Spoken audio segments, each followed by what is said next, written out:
배경현 시장님께서 토론회를 축하해 주시기 위해서 도착하셨습니다. 그러면 배경현 시장님의 축사를 듣도록 하겠습니다. 예, 또 이렇게 3시부터 시작하신 거죠? 우리 손세화 의원님께서 또 이렇게 좋은 시간 만들어서 패널 또 발제자 모시고서 아마 발제를 들으신 것 같은데, 제가 저는 참 당초부터 와서 같이 좀 지켜본다고 했었는데 여의치 않네요. 그냥 여기저기 행사 때문에 오늘 또 두 군데나 노인대학 졸업식이 있고 그래서 이제 와서 인사를 드립니다. 특히 우리 손세화 의원님께서 이렇게 투명하고 효율적인 청소 행정 실현을 위해서 많은 애를 쓰고 계시는데 우리 정책 토론회까지 개최해 주시고 또 멀리서 이렇게 함께 해주신 패널 여러분들께 감사의 말씀을 드립니다. 그리고 저도 제가 정치를 전업으로 했던 사람은 아닙니다. 지방행정, 읍면동사무소에서도 한 5년 근무해봤고 군청, 시청에서도 한 12년 근무하고 경기도청에서 한 12년 근무해서 지방행정만 주로 했던 사람입니다. 그래서 뭐 정치에 대한 그런 부분은 이제 많이 부족할지 몰라도 진심을 가지고 또 여러분들 이렇게 위헌한 행정 그런 부분들에 대해서는 오히려 뭐 제 자신이 떳떳하게 해나가겠다는 다짐의 말씀도 여기서 드립니다. 그리고 오늘 많이들 오셨는데 아까 그 대표님 저 이제 명함 제가 주고받았는데 오늘 여기서 다 못 하신 말씀들 많을 겁니다. 우리 한 시간을 내서 저희가 오후 시간대에 좀 시간을 내서 여러분들하고 간담회 하는 거를 제가 별도로 마련을 해서 저 허구에 간담회는 이제 추후 일정이 잡히는 대로 이렇게 해주십사 하는 부탁의 말씀을 드리고 기왕에 오늘 이렇게 좋은 정책 토론회도 이루어지고 있는데 사실 이 순간 여기서부터 정말 투명하고 깨끗한 뭐 물리적으로 더러운 것을 치워주는 그런 것뿐만이 아니라 정말 행정에 대한 것 또 절차 그런 것들에 대해서도 투명해지는 그리고 그래서 우리 포천에서부터 전국적으로 투명한 총수행정이 더 확산될 수 있는 그런 계기가 되었으면 하는 바람입니다. 또 그런 계기가 되어야 한다고 저도 생각을 하고 그렇게 아마 해나갈 거라고 저희부터 솔선수범해서 그렇게 진행해 나가겠다는 다짐의 말씀도 드립니다. 다시 한번 좋은 자리 이렇게 만들어 주신 손세화 의원님 또 임종훈 위원장님도 함께 해주셨는데 정말 감사드리고 그런 부분에 제가 다 최선을 다해서 하겠다는 말씀드리면서 저는 인사드리고 좀 나가도록 하겠습니다. 죄송합니다. 그리고 빠른 시간 내에 잡겠습니다. 여러분들은 좋은 시간 되시고요. 혹시 좀 일찍 끝나시면 여기 좀 거닐다 가세요. 저 한탄강변을 좀 돌아보시고 마음의 여유도 찾고 좀 돌아가시길 부탁드리겠습니다. 고맙습니다.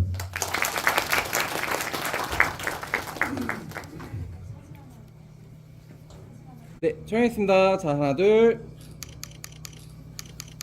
자, 포천하면 다 같이 화이팅 하면서 네, 촬영하도록 하겠습니다. 자, 촬영했습니다. 포천! 화이팅! 투명하고 효율적인 청소 행정의 실현이란 주제로 토론이 있겠습니다. 좌장 및 토론자를 다시 한번 소개해 드리겠습니다. 오늘 토론회 좌장이신 손세화 의원님, 그리고 토론자이신 손동수 의원님, 윤정아 과장님, 백주선 변호사님께서는 연달아로 나와주시기 바랍니다. 발제자 두 분도 함께 연달아로 나와주시기 바랍니다.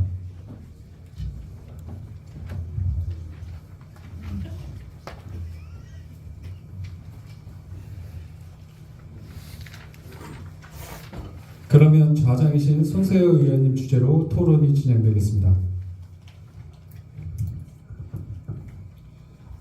네, 안녕하십니까. 오늘 토론회 좌장을 맡은 포천시의회 손세화 의원입니다.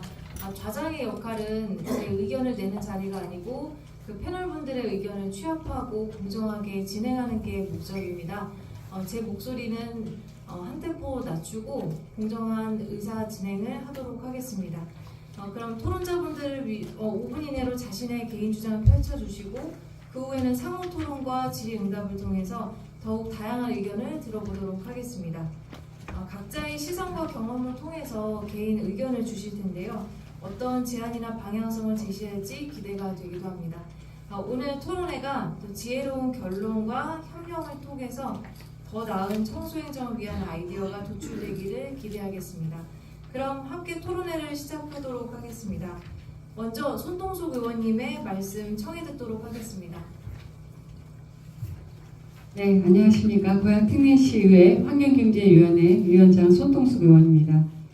발언에 앞서 청소용역 민간위탁 방식 개선 및 보조금 불법 수령 개선을 위해서 토론회 장을 마련해 주신 우리 손세화 의원님께 진심으로 감사의 말씀을 드리겠습니다. 오랜 시간 전국의 일부 지자체들이 용역업체 선정 시에 맹목적인 전관업체 몰아주기 의혹이 지속적으로 불거져 왔고, 청소용역 민간업체들 또한 청소 업무를 수탁 운영하면서 갖은 편법으로 사업비를 가로채고 있거나 감가상각비를 부정 수령하는 등 납득할 수 없는 불법을 저지르는 행태가 만연해 왔습니다.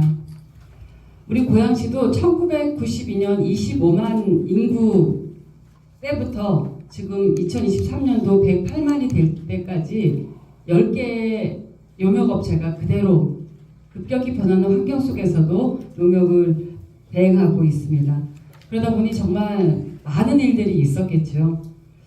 현재 포천시가 당면에 있는 청소업체의 비리와 문제점들이 또 본 의원이 그동안 지적해왔던 고양시의 청소행정 문제와 차이는 있습니다만, 고양시 역시 과거 민간위탁 청소용역 업체와 관련된 다양한 문제점들이 수면 위로 올라왔었고요. 최근까지도 투명하고 공정한 청소행정을 위해서 연구 용역을 진행하는 등 끊임없는 노력을 기울이고 있습니다.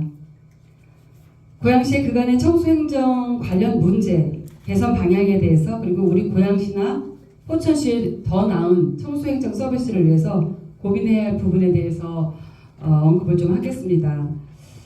고양시 문제의 발단은 지난 2013년 당시 고양시와 청소용역업체 간의 계약 체결 부적정과 대행사업이 관련된 부당 편취 및 착복이 발견되면서 시작됐었습니다.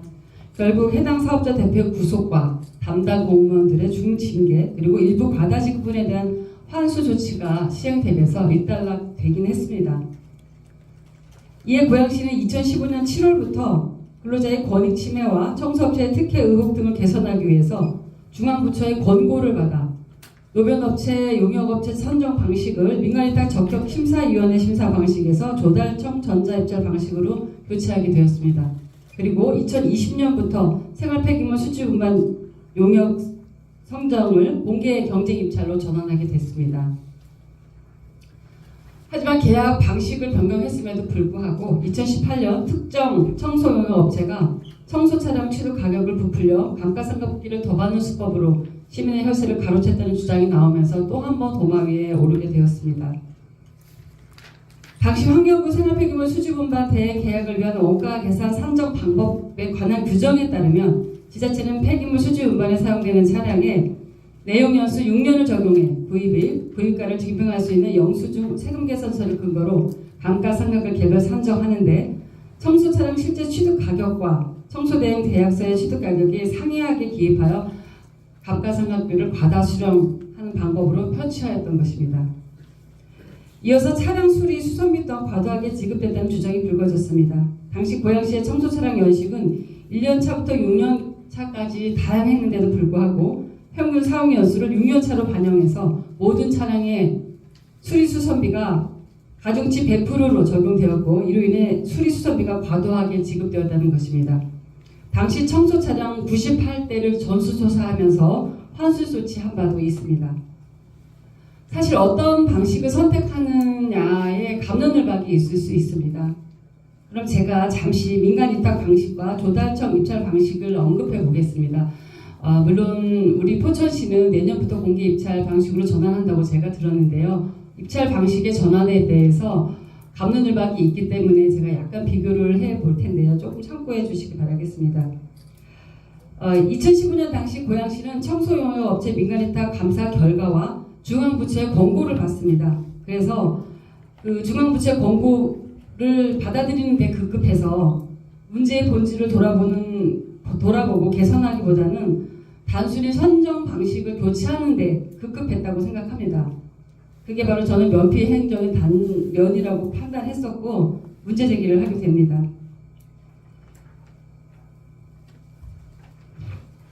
당시 고양시 노면 청소 현황을 들여다보면 타 지역 업체의 참여의 폭이 확대되면서 2개의 권역 중 1개의 권역의 외부, 그러니까 관내 업체가 매년 일을 같이 하게 됐었습니다. 제가 제기한 문제는 고양 시민의 혈세로 타 지역 업체를 배불리는 게 과연 맞나라는 문제 제기를 하게 됩니다. 어떻게 보면은 그동안 지내왔던 선정 방식에 대해서 문제 제기를 한 건데요. 그 이전에 여러 가지 부당 편취나 여러 가지 문제 제기가 있을 때는 물론 그런 사업자 선정 방식의 전환이 필요하다고 생각하지만 지금 고양시는 나름의 투명성을 확보했다고 저는 생각합니다. 그래서 저는 지역 경제 활성화에 역행하는 외부 업체가 들어오는 걸 완전히 차단할 수는 없지만 지역 업체 위주의 입찰 방식 또는 민간 위탁 방식으로 교체하자고 주장을 하게 됐었습니다. 사실 민간 위탁 방식의 경우 지역업체 선정률을 높일 수 있고 그에 따른 지역의 고용 창출 그리고 안정적이고 질 높은 청소 서비스를 시행할 수 있는 반면에 특히 시비다 횡령 등의 문제가 발생할 수 있습니다. 반면에 조달청 전자입찰 방식은 투명성과 공정성 그리고 예산 절감의 효과는 있으나 단기 계약에 따른 연속성이 보장이 안 돼서 청소 서비스의 질적 하락이 우려될 수 있습니다. 그리고 요즘 한창 대두되고 있는 직영화 방식의 경우 예산 절감, 정규직 전환을 통한 고용 안정은 도모할 수 있으나 청소 차량의 주차 공간 확보 문제와 유지 관리 및 관리 인력 배치 등 결국 시에 큰 비용이 지출될 수 있다는 점 역시 고려해야 할 상황이라고 생각합니다. 그렇다면 청소 용역 업체의 공정하고 투명한 운영을 위해서 우리는 어떻게 업체를 관리할지에 대한 많은 고민을 해야 합니다. 분명 가장 중요한 것은 부정한 운영과 의혹 등의 재발 방지를 위해서 시의 선제적인 조치가 강구되어야 한다는 것입니다. 쉽게 얘기해서 업체를 관리 감독하는 거에 앞서 시의 시스템 구축이 먼저라고 저는 생각합니다. 그간의 많은 고양시 문제점들을 보완하기 위해서 현재 고양시의 강화된 계약 중점 개선 사항을 살펴보면 기존 청소업체 외에도 청소 용역업으로 등록된 사회적 기업, 협동조합, 사회단체 등도 참여할 수 있도록 참여의 폭을 확대함과 동시에 지역업체의 참여율을 유지하고 높일 수 있도록 지방계약법상 허용 가능한 범위 내에서 생활폐기물 수질분반 지역업체와 노면청소업체가 공동도급 방식으로 과업을 수행하도록 발주하고 있습니다. 이에 대행업체 평가 기준에 있어서 위반 상황에 대해 감점 요인을 넣는 등 평가 항목을 수정하고 평가 결과의 실질적 활용이 이루어질 수 있도록 어제 조례를 통과시켰습니다. 그리고 지금 진행되는 연구 용역에서 위탁업체 선정 방식의 개선, 즉 기존 업체의 적격성 심사 방법을 도입하겠습니다. 평가 지표의 구체화 및 고양시만의 특수한 조건을 반영하는 방안도 도출하겠습니다. 우수업체와 미우업체에 대한 실효성 있는 인센티브, 페널티 방안 도출하겠습니다.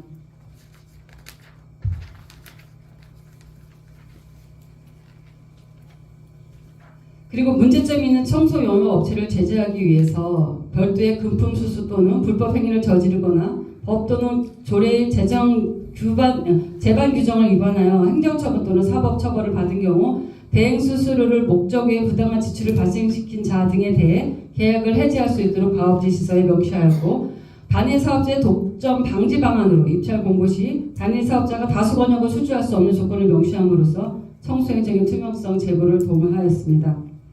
문제가 되었던 대행사업비에 대해서도 대행사업비 청구 시 성상별, 수지분반, 물량 내역서 등 명확한 수행실적 증빙 자료를 첨부하도록 하였고 매월 지급되는 대행용역 사업비는 별도 계정을 설정해서 수입과 지출에 대한 장부 및 회계 증빙 서류를 작성, 관리, 보관할 수 있도록 명시했습니다. 또한 시는 근로자를 위한 안전 매뉴얼 설치를 통해서 근로자들의 권익을 최대한 보호하고 안전한 환경에서 시민을 위해 자긍심을 가지고 근무할 수 있도록 근로자들과 지속적인 소통창을 마련했습니다.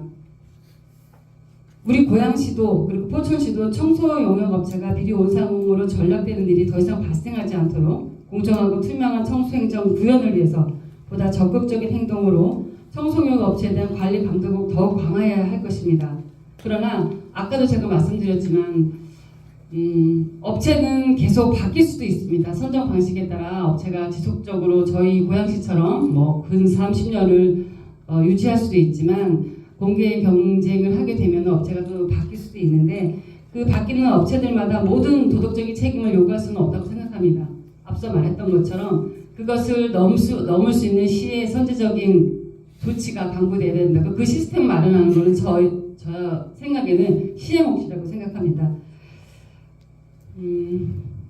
그리고 또 우리 청소 노동자분들에게 공정한 기회와 대가가 수반되도록 그리고 자부심을 가지고 현장에서 일을 하실 수 있도록 고양시는 처우 개선에도 최선을 다하고 있습니다. 이상 발언을 마치겠습니다. 감사합니다. 손정수 의원님 감사합니다. 지금 고양시의 사례를 통해서 계약 체결부터 뭐 문제점과 그리고 환수 조치를 이루어졌다는 부분들 그리고 조달전 전자계약 입찰 방식을 통해서 좀 더 공정하고 투명한 입찰을 하기 위해서 개선됐다는 부분들 이야기해 주셨고요. 또 선정 방식이 변경됐지만 이게 실제적으로 작용하기 위해서 많은 또 단점들을 보완하기 위해서 많은 노력을 하셨다고 하는데 재발 방지에 대한 선제 조치가 더 중요하다는 말씀하셔서 또 시의 시스템 구축을 통해서 그 감점 요인을 명확하게 하고 또 업체에 대해서 실효성 있는 인센티브를 제공해서 책임 있는 자에게는 계약 해지라는 수단까지도 명백히 규정을 해서 이 부분을 명확하게 그 사전에 선제 조치하는 시스템을 좀 구축하고 있다는 말씀해 주셨고 또 업체가 바뀔 수는 있지만 시스템을 구축해서 공정하게 유지될 수 있도록 하는 것이 중요하다는 말씀해 주셨습니다. 그리고 우리 청소노동자들에게 처우 개선과 함께 근로하는 부분에 있어서 공정한 기회나 이런 것들이 제공돼야 된다는 말씀 해주셨습니다. 좋은 말씀 감사합니다. 이어서 다음 패널이신 윤정화 과장님의 의견 나누는 시간 갖도록 하겠습니다. 안녕하십니까. 포천시 환경관리과장 윤정화입니다. 오늘 제1회 정책 토론회 개최를 축하드리며 투명하고 효율적인 청소 행정 실현을 주제로 본토론을 추진해 주신 손세아 의원님께도 큰 감사를 드립니다. 제가 오늘 다룰 주제는 포천시에서 발생하고 있는 폐기물의 양과 처리, 현황, 그리고 발생부터 처리까지 수직 운반되는 전반적인 과정에 대해서 살펴보자 합니다. 발생부터 처리 과정을 알아야 더 효율적인 청소 행정 방향도 이제 제시될 거라 생각을 하고요. 포천시 생활폐기물 발생과 처리 과정을 이제 오늘 발표 내용으로 선정한 사유이기도 합니다. 앞서 말씀해주신 발제 기조연설이나 손동숙 의원님 모두 좋은 말씀해 주셔서 제가 이제 몰랐던 부분까지도 세세하게 말씀을 해주셔서 저희 청소행정 업무 하는데 큰 도움이 될 것 같습니다. 기본적으로 우리 포천시의 경우 공장 등 산업체에서 발생해서 처리하는 산업폐기물을 제외하고 또 시민들이 일상생활에서 발생해 배출하고 있는 생활폐기물은 2022년도 기준으로 연간 약 38,000톤 정도가 되고요. 음식물은 약 10,000톤 정도 됩니다.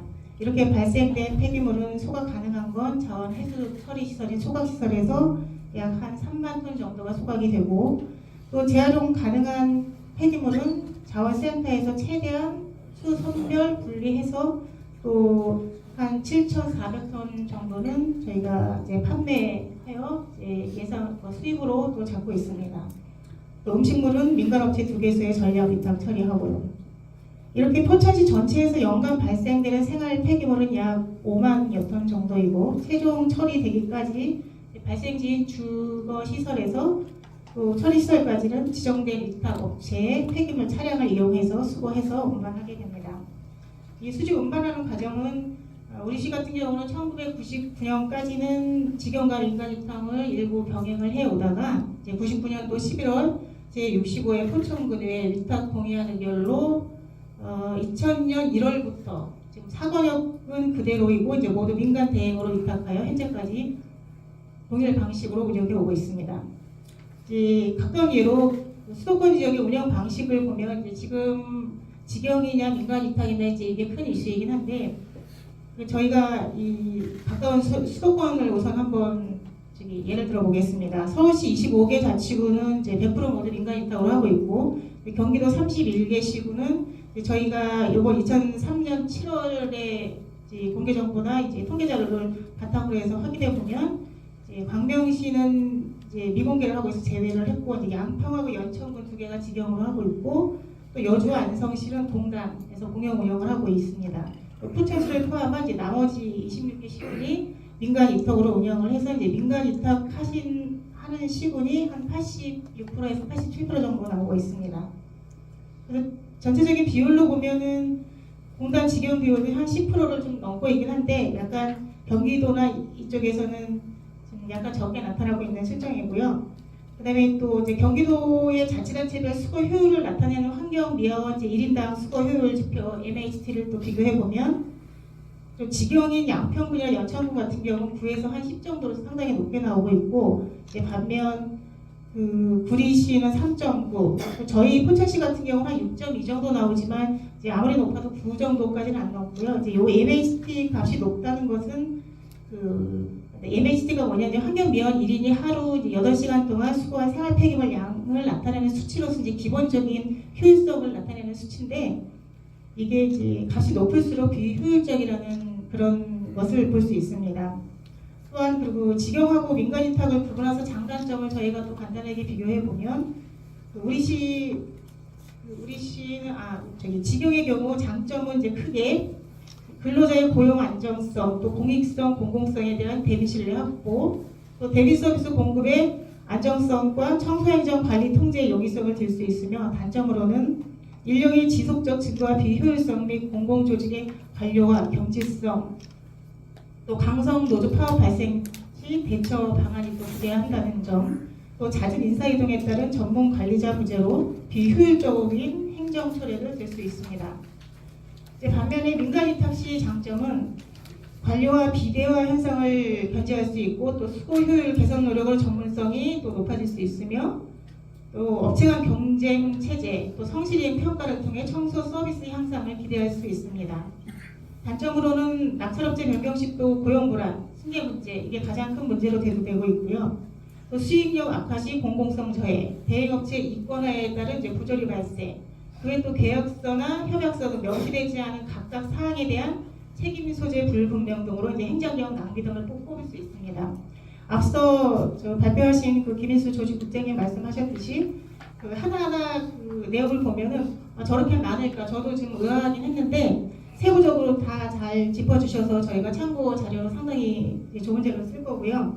이렇게 지금 협약서나 계약서 또 법에서 명시된 것까지도 이제 다 발췌를 해서 한꺼번에 일목요연하게 같이 설명을 해주셔서 저희가 이거는 참고해서 저희 포천 청소행정에 또 두 번 다시 이런 일은 발생하지 않도록 최대한 저희가 개선해 나가도록 하겠습니다. 그리고 또 앞에서 살펴본 것 같이 이제 넓은 면적의 도농복합시 형태 우리시 여건상 또 직영 형태보다는 민간 위탁 방식이 이제 최선이라고 현재까지는 판단이 돼서 지금 민간 위탁으로 해서 이제 개선 운영 방식만 이제 수의 계약 방식에서 이제 공개 입찰 방식으로 개선을 해서 지금 이제 입찰 공고된 상태이고요. 내년도부터는 정식 이제 입찰 업체를 선정해서 그래서 이제 운영을 할 계획입니다. 이제 초기 단계여서 약간 불안한 면은 없지 않아 있지만 그래도 뭐 최대한 그 문제점 사고라들 빠른 시간 내에 이제 정리가 될 수 있도록 저희는 최선의 노력을 다할 것입니다. 그리고 또한 기대하는 거는 이제 저희가 이제 지속적인 이제 관리 감독 계속 말씀을 해주셨는데 계속 관리 감독을 한다 하더라도 이제 한계가 있는 것 같아요. 저희 공무원들이 하는 거는.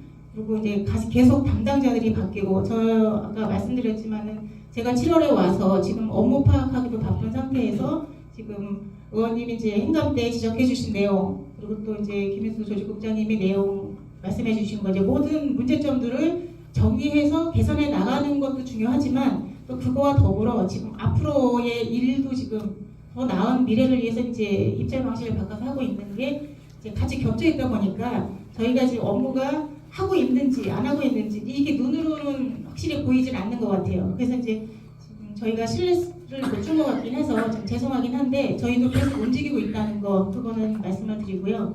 그다음에 환경미화원 하시는 분들 아무리 이제 업체가 바뀌다 하더라도 고용 승계 문제 계속 불안해하시고 계속 문의를 주시더라고요. 근데 그거는 절대 걱정 안 하셔도 된다는 말씀을 저도 한번 이 자리에서 말씀드리고 싶어요. 승계 당연히 될 거고요. 그다음에 이제 자리가 이더라도 이제 업무하는 거에 대해서는 크게 변동이 없을 겁니다. 그 업체가 바뀐다고 해서 그 위원 저희 일 하시는 데는 크게 차이가 없으니까는 그거는 염려 안 하셔도 될 것 같습니다. 그래서 이제 2000년부터 23년간 저희가 운영해오던 수의계약 민간위탁을 이제 과감히 탈피할 거고, 그다음에 24년도부터 공정하고 투명한 공개입찰 방식을 선택해서 지금 포천시의 청소행정을 이끌어 나갈 테니 여러분이 함께 응원해주고 지켜봐 주신다면 이제 주거 환경도, 포천시 환경도 더 좋아질 것이라고 저는 확신합니다.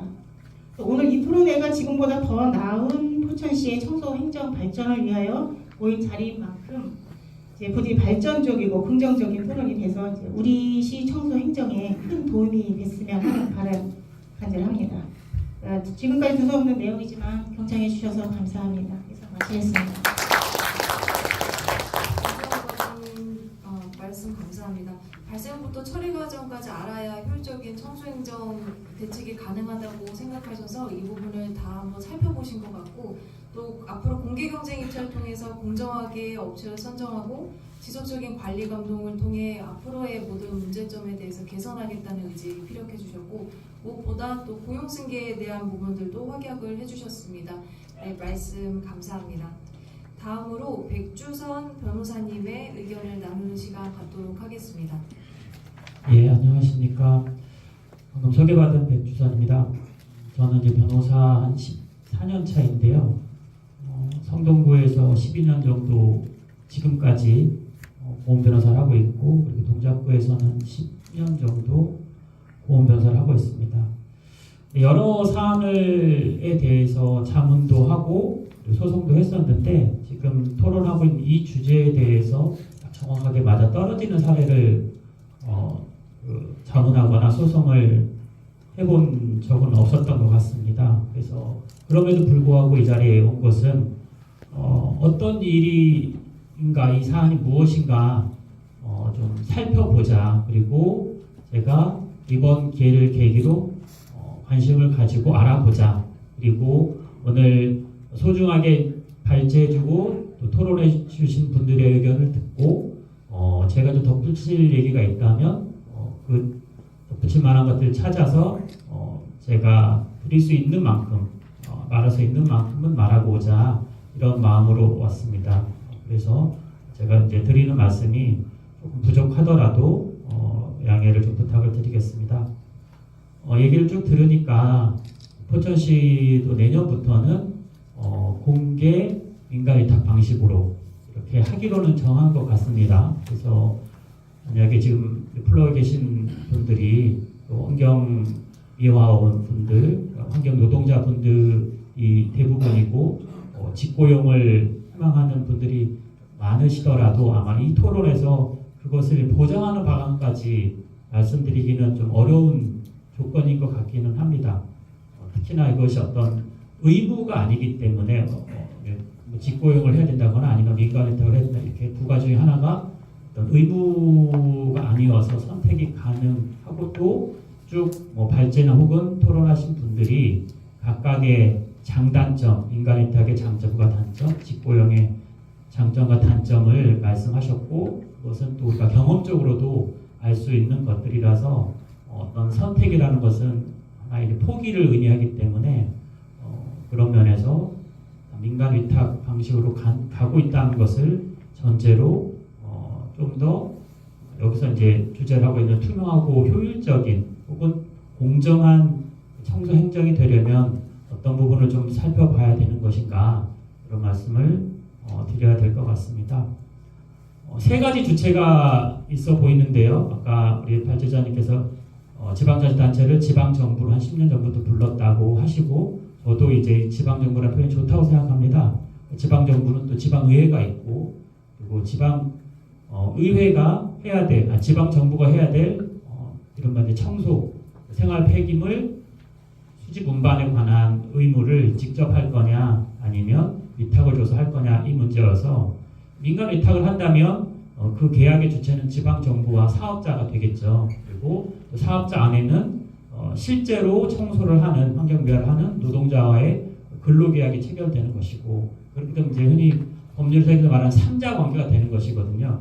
그만큼 복잡해지는 거죠. 즉 지방정부하고 노동자, 즉 노동자는 이제 공무원이 되는 거겠죠. 이런 이자간 관계가 훨씬 간명하고, 그리고 당연히 그 관계가 노동자의 그 고용 안정, 고용 유지, 적정 임금의 보장 면에서 훨씬 유리한 것은 분명하고요.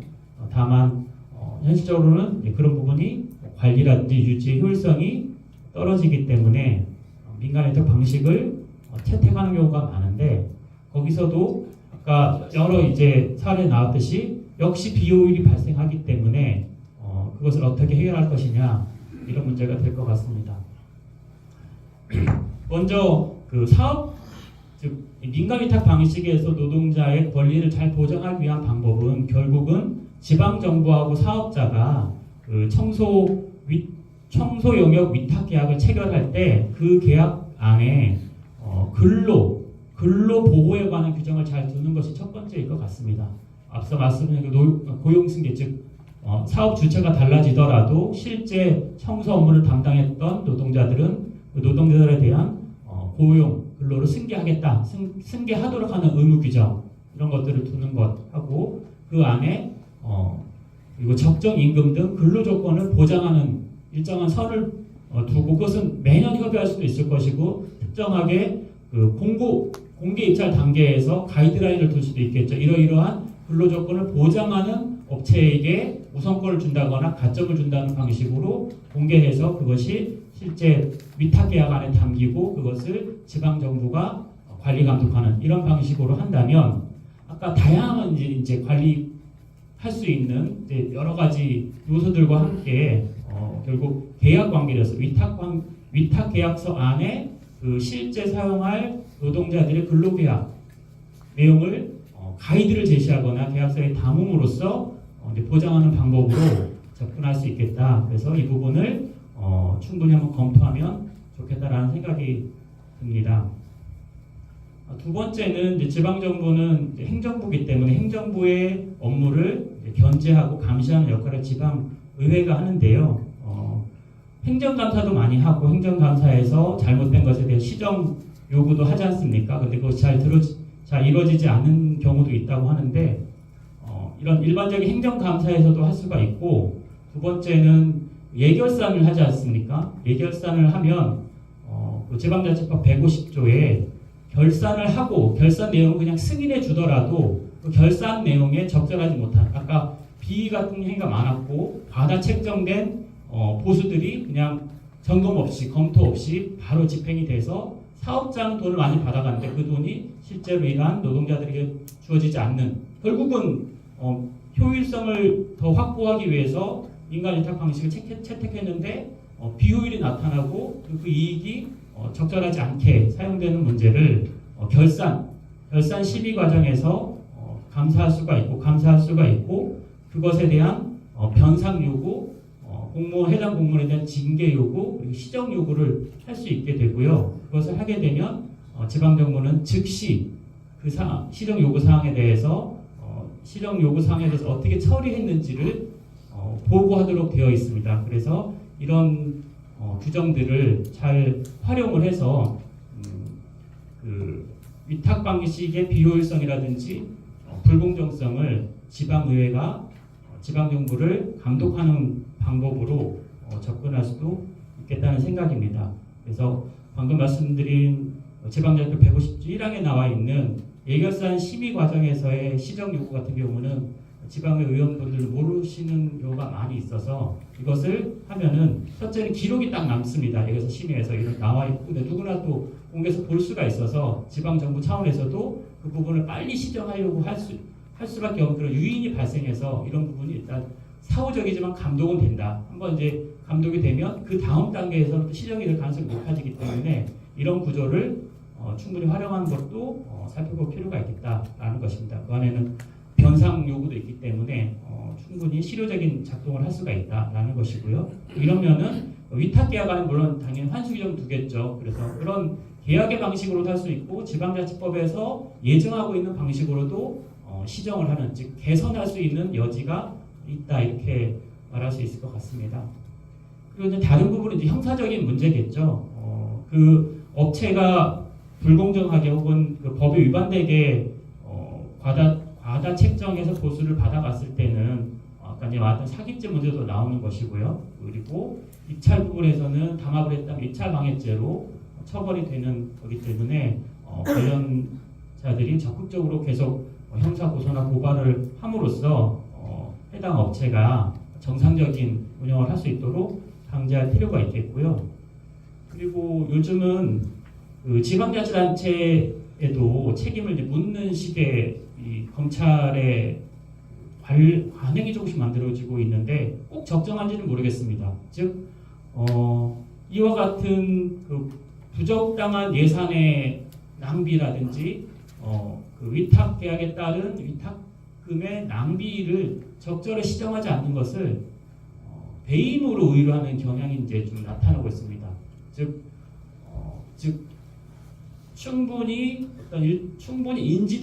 인지되고 개선 가능한 행위를 하지 않음으로써 그 지방자치단체 재산적 손해를 끼치는 행위에 대해서 그 책임자들이 업무상 배임죄의 책임을 져야 되는 것이 아니냐라는 논의가 있어서 이런 부분도 지방자치단체로서는 무거운 책임을 느끼게 되는 요소가 될 것이기 때문에 이런 부분에 대한 검토가 필요하겠고요. 그게 너무 이제 지방자치단체 이런 것들이 만연해진다면 지방자치법에서 예정하고 있는 주민 소환도 고려해 볼 수 있겠고, 다만 그런 단계에 가기 전에 일상적으로 하는 행정감사라든지 예결사안 심의 과정에서 그런 투명하지 않고 효율적이지 않고 공정하지 않은 행위들을 적절히 규제하고 개선함으로써 효율을 높이고 그리고 노동자들의 고용과 임금 등 고용 환경이 적절히 보장되는 방식으로 지속적으로 관리할 수 있겠다 싶습니다.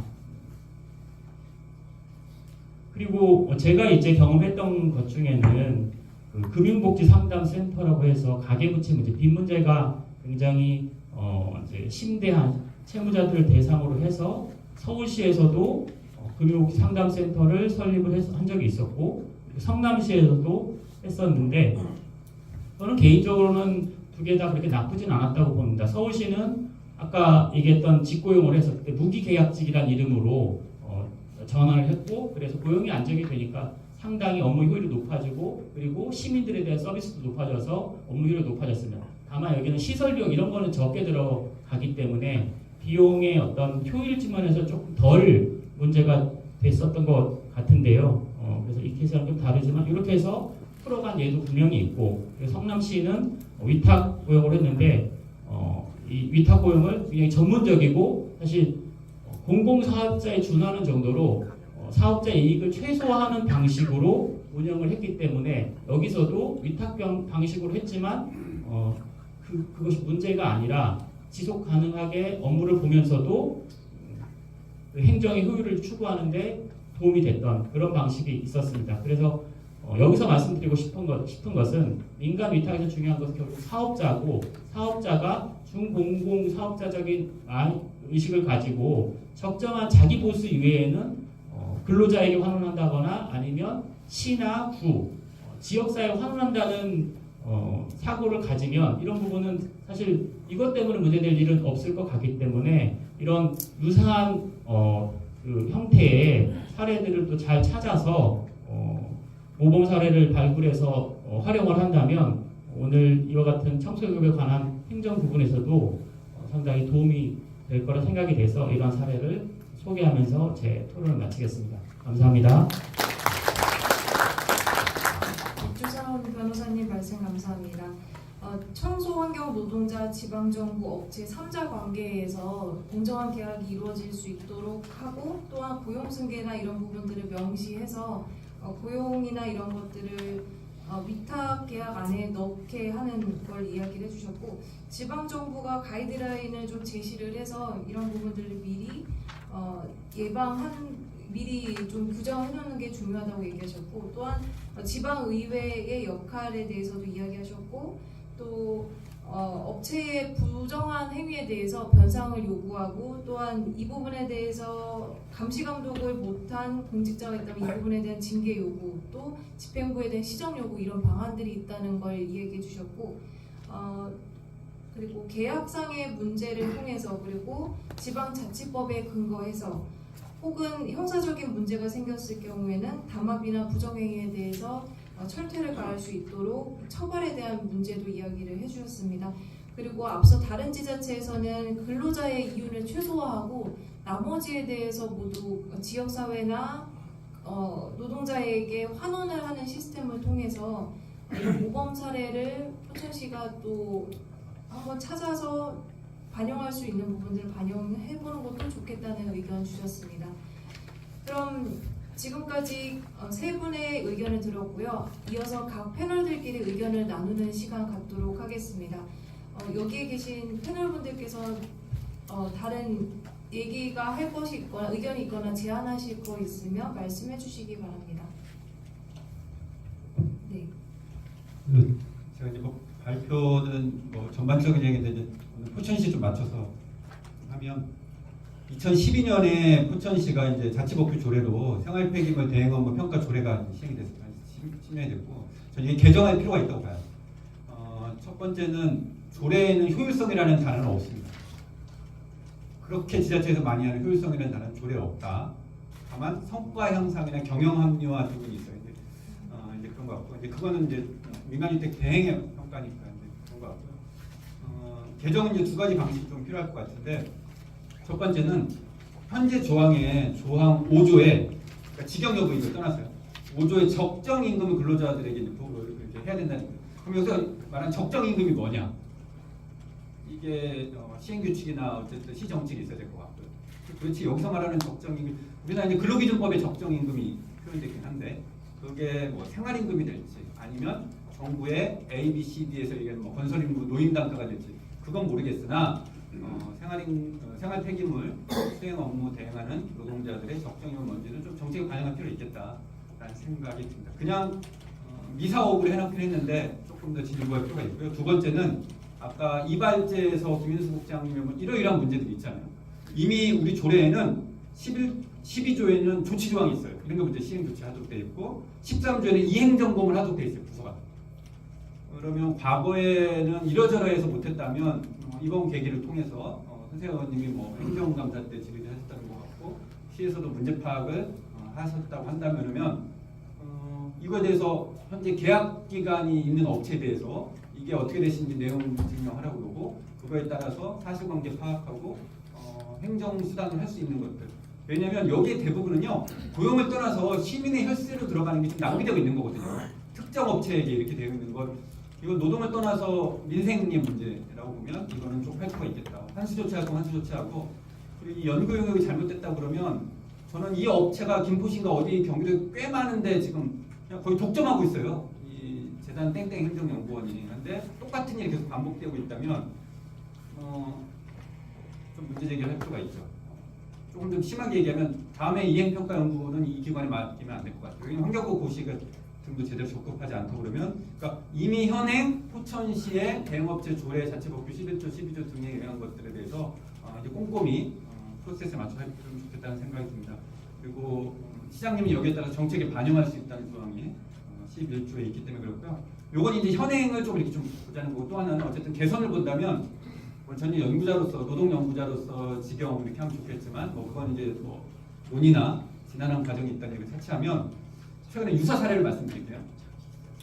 한국 사회 소위 말하는 공동주택 그리고 일반적으로 아파트라고 하는 곳에 경비 노동자 선생님들이 안 좋은 부정적인 사례 많이 경험하잖아요. 그러면서 과거의 조례는 이 아파트 공동주택이 어떤 거 아니면 운영 어떻게 하고 이런 것만 있었는데 우리나라 입법과 자치법규에 어떻게 하냐면 거기서 일하는 종사자의 처우 개선이나 인권 조항이 이제 들어가기 시작했다는 거예요. 근데 사실은 생활 폐기물은 우리가 직접 민간 위탁 수행 없는 거거든요. 공동주택 아파트는 시나 자치단체 권한이 없는 지역임에도 불구하고 있다 그러면 적어도 오늘 이제 의회 토론회니까요. 의원님이 할 수 있는 권한을 보면 전면 개정하면 좋지만 이건 힘드니까 일부 부분 개정이라도 그걸 통해서 5조의 사망이나 사망 정도에 고용 승계 및 처우 개선권을 조금 더 개선해서 계약 기간이 남아 있거나 현 상태 민간 위탁이 유지되더라도 고용 승계 불안정이 없고 처우 개선이 가능한 조항을 개정 사항으로 입법 발의해줘서 잘은 모르겠지만 최초일 것 같아요. 어쨌든 그럴 것 같고 그랬으면 좋겠다는 생각이 이제 두 번째 과제로 드립니다. 세 번째는 이제 효율성만 따지면요. 여기 있는 많은 분들이 아십니다. 미국은 교도소도 민간 위탁하잖아요. 영화에 보시면 안 하는 이유가 있거든요. 한국 사회에서. 그러면 생활 폐기물 업무가 과연 우리가 민간 위탁 수용이 적정한지 이런 것들은 저는 진짜 치열하게 논쟁해야 된다고 봅니다. 그건 여야, 진보 보수 혹은 노동과 기업 자본의 치열한 논쟁이 있는데 이제 검토해볼 필요가 있고요. 거기에 따라서 지역사회에서 판단할 문제라고 봅니다. 저는 이 정도로 말씀드리겠습니다. 김종진 이사장님 감사합니다. 이 의견에 대해서 다른 의견 주실 패널분 계실까요? 그 규정에 대한 문제다 보니까 아마 집행부에서도 이런 부분을 좀 신경 쓰실 것 같은데요. 윤종환 과장님, 이 패널이 말씀하신 부분에 대해서 어떻게 생각하시는지 의견 주시면 좋겠습니다. 예, 말씀 잘 들었습니다. 지금 세세하게 이제 전문가시니까 그 분야에 그 전문적인 말씀 해주셔서 참 좋았고요. 저희가 이제 미처 몰랐던 내용들이기 때문에 저는 지금 이 자리가 약간 부담스럽긴 해요, 사실은. 근데 지금 제가 뭐 이렇다 하고 지금 답변을 드릴 수 있는 상황은 아닌 것 같고 지금 꼼꼼히 적어서 이 내용 다시 한번 살펴보도록 하겠습니다. 적용이 가능하다면 당연히 적용해야 될 거고요. 그거는 추후 저희가 더 검토하는 걸로 그렇게 말씀드리겠습니다. 네, 과장님 감사합니다. 또 다른 의견 있는 패널분 계십니까? 네. 김인수 조직국장님 말씀해 주세요. 네, 포천시가고 2년 직접 공고로 나간 게 계약 기간을 2년으로 이렇게 정해서 공고가 나갔습니다. 나갔는데 2년이라고 하면은 이 노동자들의 입장에서는 2년마다 신입이 되는 거거든요. 2년마다 계속 신입이 되는 거고.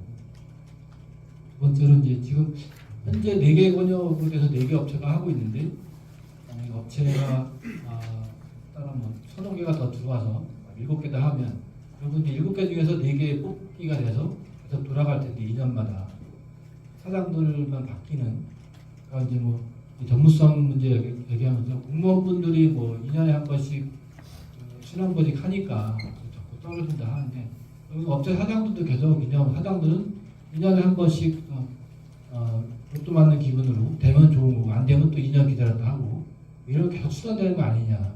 일하는 사람들은 거기서 현재 일하시는 분들은 계속 변화가 없는데 계속 사장만 바뀌는 거. 월급 통장에 찍히는 이 급직원 바뀌는 형태가 돼버린다. 이게 무슨 일이냐 이게. 일이 그래서 거기서 일하는 미화원들이 하지 사장님이 일하지 않는다. 경리가 일하나? 아니거든. 경리들은 월급 계산만 주고 세금 계산은 분명히 세무들이 할 거예요. 뭐 하는 거냐? 예전에 저쪽 충청도에서 이런 일이 있었습니다.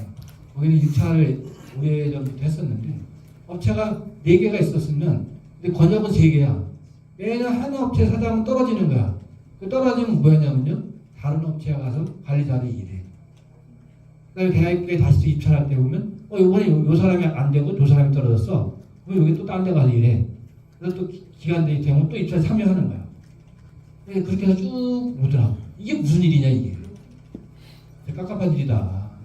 똑같은 돈 들여서 하면서. 결국은 사장들 4명입니다. 4명을 위해서 일하는 거 아니에요. 진짜 위탁 주는 게. 100명이 일하고 있는데 4명을 위해서 있는 거 아니에요. 위탁이라는 게. 그리고 지금 드러났던 여러 가지 문제점들 계속 한 5개월 정도 6개월 됐는데 그걸로 인해서 그렇게 잘못되고 예산이 많이 나가고 사기치다가 걸려서 환수당했는데 그걸로 인해 피해 본 사람 누가 있냐. 사장 중에. 원래 내 돈이 아니기 때문에 사기치다 걸린 거야. 그냥 돌려준 것 뿐인 거야. 시에다가. 한답한 거야.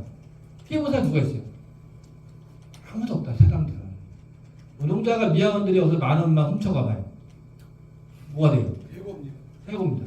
아까 그 인천에 있는 사람 폐기물 관리법 이거 주민한테 받은 거 10,000원 딱 10,000원 업체한테 보고 안 했다고 지난 10월 27일 날 잘렸어요. 행령으로 잘리면 실업급여도 못 받아요. 사장은 몇십만 원, 몇백만 원, 몇천만 원 해먹다 걸려도 안 납하면 끝이야. 그리고 담당 공무원한테 얘기하면 사법기관의 판단이 나와야 된다고까지 그래야 어떻게 할 수 있다 얘기하는데 지방계약법에서 얘기하는 거는 계약을 부정하게 하고 조잡하게 하는 거는 사법기관의 판단이 아니라 그 이전에 충분하게 입찰 참가 제한 조치를 해야 한다고 하는 거예요. 이렇게 써있거든요. 그거 안 하면 아까 뭐 저기 변호사님 말씀하셨듯이 안 하면 담당 공무원들이 징계 받아야 되는 거죠. 그 용산구 감사에서 작년 6월에 용산구 감사에서 그렇게 나온 거죠. 왜 안 하냐? 참가 제한 조치를 왜 안 하냐? 뭐 결탁이 있는 거 아니냐? 뭐 이런 생각이 드는 거예요. 아무도 없다. 그러면 앞으로 지금 투명한 거를 얘기하는데 앞으로를 얘기하려면요. 1벌 100개에서 잘못하고 시예산을 훔쳐가고 시를 속이고 이런 거에 대해서는 자 이렇게 하면 자주 착살이 난다. 더 이상 여기 공공 부분에서 발을 못 붙인다. 이렇게 나와야 돼요. 이게 있어야 돼요. 해먹다 걸리면 좀 쉬었다가 다시 하면 된다. 이런 생각이 갔으면 나갔다 해먹죠. 안 걸리면 장땡인 거고 걸리면 재수없어서 좀 쉬었다 가는 건데 뭐가 문제가 돼요. 그런 거잖아요. 사람 심리가 그런 거란 말이에요. 왜 1벌밖에 안 하냐 이거. 왜 1벌밖에 안 하냐. 왜 안 하냐 왜. 미화원이 하다 걸리면 해고당하는데. 해고당하면 미화원도 여기서 만약에 뭐 A 업체에서 해고당하면 절대 D 업체로 못 갈 거래요. 그래서 지금이라도 늦지 않다고 생각이 듭니다. 사법기관에 고발된 거 이전에 그 결과가 나오려면 대법원까지 가려면 몇 년이 걸릴지 몰라요. 왜냐면 과장님도 연세가 얼마가 되실지 모르겠지만 퇴직할 수도 있는 거예요 이미 그때는. 시장님도 바뀌고 뭐 가는 거지 뭐 유학 가서 그냥 이 많이 됐네 이게. 지금이라도 문제가 됐던 업체들에서 입찰 참가 제한 조치를 명백하게 해야 된다. 그러면 나중에 사법기관의 판단이 나오면 그때 한번 더 추가해서 제한 조치하고 이렇게 가야 사회 정의가 서는 거고 투명한 행동이 되는 거다. 단지 입찰한다고 공개경쟁 입찰한다고 저게 투명한 거냐? 아니다. 2년간 업체가 바뀌었어. 2년 만에 바뀌면 2년간 또 새로운 업체가 왔어. 청소차 구입이 할 겁니다. 구입했어. 여기서 강가상학비 다 줘. 구입했어. 2년 후에 떨어졌어. 그럼 어떻게 돼? 사회적인 낭비가 되는 거죠. 새로운 업체는 또 그 업체한테 팔 수도 있겠지만 그렇지 않고 난 2년 후에 다시 이 사업을 따내고 차 갖고 있어야 되고 주차장 갖고 있어야 되니까 차 안 팔아. 할 수도 있거든. 물론 임대할 수도 있겠죠. 사회적인 낭비가. 왜 이런 일을 하냐. 그리고 이번에 차라리 시범적으로라도 문제가 됐던 지역 또는 업체에 대해서 지정을 해보는 거 해볼 수 있다고 봅니다. 그런 것들이 필요하지 않은가 생각합니다. 네, 좋은 말씀 감사합니다. 부정행위가 명시적으로 발견된 업체에 대해서는 그에 따른 징계 조치가 있어야 되고 이에 따라서 신규 업체로 입찰하는데도 제한을 가해야 된다라는 말씀하셨습니다. 또 다른 의견 있으신 패널분 계실까요? 네, 손동수 의원님. 네, 손동수 의원님. 저는 포천시에 오면서 어떤 답을 갖고 가고 싶은 것도 저도 사실은 있었어요. 사실은 우리 고양시는 아까도 말씀드렸지만 108만 시 규모에 맞지 않게 업체 수가 거의 29년 동안 10개 업체밖에 안 되고 성남시 같은 경우에는 수원시 같은 경우에는 13개 업체에서 청소 차량이 237대 정도 되는데 우리 고양시는 10개 업체에서 162대만 운행을 하고 있어요. 그러니까 이런 거는 시민들을 위한 청소 행정 서비스의 질적 하락을 저희 시의원들 입장에서는 우려할 수밖에 없는 건데 그래서 계속 신규 업체를 받아들여라. 10개 업체가 얼마나 아무리 열심히 한다고 해도 청소 행정 서비스가 더 높아질 수 없다 보니까 그런 주문을 계속 하고 있는데도 불구하고 여기 다 관련자 분들이시니까 아시겠지만 신규 업체를 허용해 주려면 이행 실적이 3년간이라는 조건이 붙어요. 그러다 보니까 신규 업체 들어오라고 문을 열어놨는데 결국에는 들어올 수 없게 창문을 이렇게 닫아놨다라고 얘기해 그런 상황이다 보니까 말로만 신규 업체를 허용해 준다라는 얘기를 하는 거죠. 그래서 저는 기사를 보고 우리 포천시에서 여기 포천시에서 신규 업체가 3군데 허가가 났다는 걸 들었어요. 그래서 이제 사실 시에서 허가를 내줄 때는 일정 부분 수익을 담보해 줘야 된다고 저는 알고 있는데 어떻게 우리 여기 포천시에서는 어떤 대안을 가지고 그렇게 진행을 하고 있는지 우선 궁금하고요. 그리고 민간 입찰 방식에서 이제 내년에 공개 경쟁 입찰로 이제 가신다고 했는데 저희 고양시에서는 이제 최저가 90% 이하면 아예 입찰을 배제시킵니다. 왜냐하면 근로자분들에게 임금이나 이런 곳에 불이익이 가지 않도록. 그래서 포천시도 저희가 하는 거 외에 더 나은 어떤 대안이나 이런 걸 갖고 계시는지도 여쭤보고 싶고요.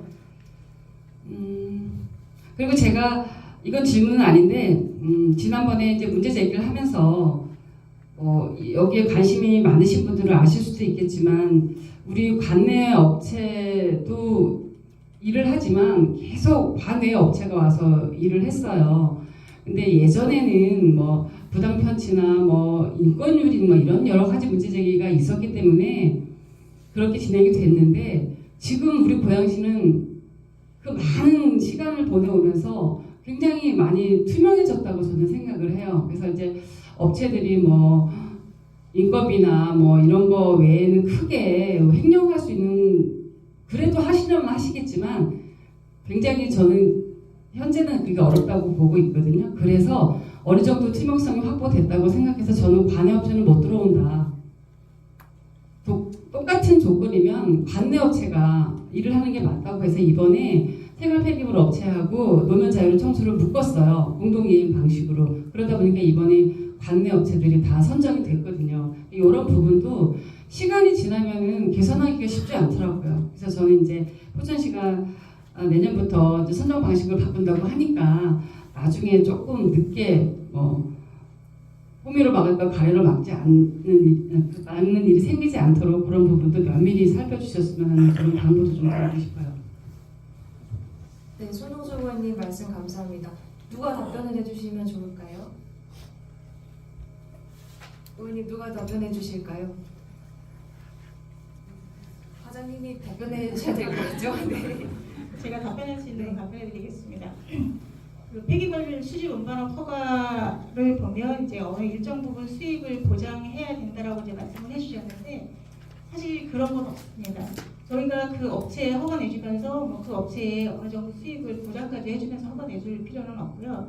이 폐기물 관리법 제25조에 보면 이 허가가 그 관내 생활 폐기물 같은 경우는 이제 영업구역을 사실 관내로 두기 때문에 당연히 관내에 소재한 업체여야 되고요. 그러니까 고양시 이제 관내 업체는 사실 들어올 수가 없을 거예요 아마.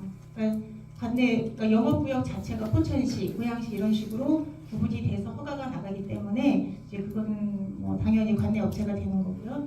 그다음에 저희 같은 경우 지금 3개라고 말씀하셨는데 지금은 약간 좀 늘어서 지금 한 8개에서 한 10개 정도 전체 다 합하면 그 정도 되면 이제 입찰에 경쟁은 충분히 되리라고 봅니다. 이제 더 이상 이제 허가는 안 날 것 같고요. 근데 그 업체들이 지금 다 관내 소재에 있고, 그다음에 관내 영업소를 돕고, 또 이제 저희 포천시를 영업구역으로 하는 그거로만 지금 허가가 나가 있는 상태거든요. 그 업체가 이제 경쟁을 해서 들어오면 저희가 이제 낙찰이 돼서 권역을 4개로 했는데 이제 어느 구역은 뭐 경쟁이 좀 높을 수 있고 또 어느 구역은 또 안 될 수도 있고 이제 그런 상황이 있거든요. 일시적으로 이제 그 유찰이 되는 구역이 있을 수도 있습니다. 이제 그럴 때는 임시적으로는 직영을 할 수도 있습니다. 그 방법밖에 없으니까는 그런 거는 저희가 이제 24년도 1월에 이제 닥쳐서 아니면 이제 입찰 끝나고 이제 계약하고 그 차량이나 이런 거를 구입하는 그 절차를 다 봐가면서 저희가 그런 유도리 있게 그리고 최대한 민원 안 생기게 해야 되기 때문에 포천시 그 도심지 청소하는 거에 이제 주력해서 해야 되기 때문에 최대한 뭐 자리 잡도록 그렇게 할 생각입니다. 답이 됐나요? 또 한 가지 뭐가 그리고 아까 90% 미만은 아예 낙찰. 네. 그거는 저희는 이제 입찰이 이제 적격 심사로 하질 않기 때문에 저희가 적격 심사 하시면 의원님이 말씀하신 대로 새로운 신규 업체가 들어올 수가 없는 구조입니다. 아무리 10개 업체가 허가 나가 있다 하더라도 뭐 심사해서 당연히 기존의 업체 4개가 당연히 될 수밖에 없는 상황이기 때문에 그거는 저희가 공개 입찰로 간 그 목적하고는 맞지 않다 생각을 해서 저희는 이제 어느 일정 부분은 지금 열어놓고 있거든요. 그래서 최소, 하지만 이제 임금이나 이런 건 어느 정도 보장을 해줘야 되기 때문에 뭐 90%가 됐든 뭐 저희 같은 경우는 최소 이것도 정해져 있는 거로 알고 있습니다. 저희서 87.7%인가? 아무튼 그 정도로 해서 아무튼 그 밑으로는 뭐 의미가 없는 거로 해서 예 그렇게 해서 정리를 할 생각입니다. 네, 과장님 말씀 감사합니다. 공개경쟁 입찰을 통해서 신규 업체나 뭐 부당하게 애초에 답이 정해진 그런 입찰을 하지 않겠다는 말씀을 해주신 것 같고요. 그런 부분에 있어서 최소한의 보장, 그러니까 최소한의 조치는 지금 시행하고 있다는 걸 말씀해 주시는 것 같습니다.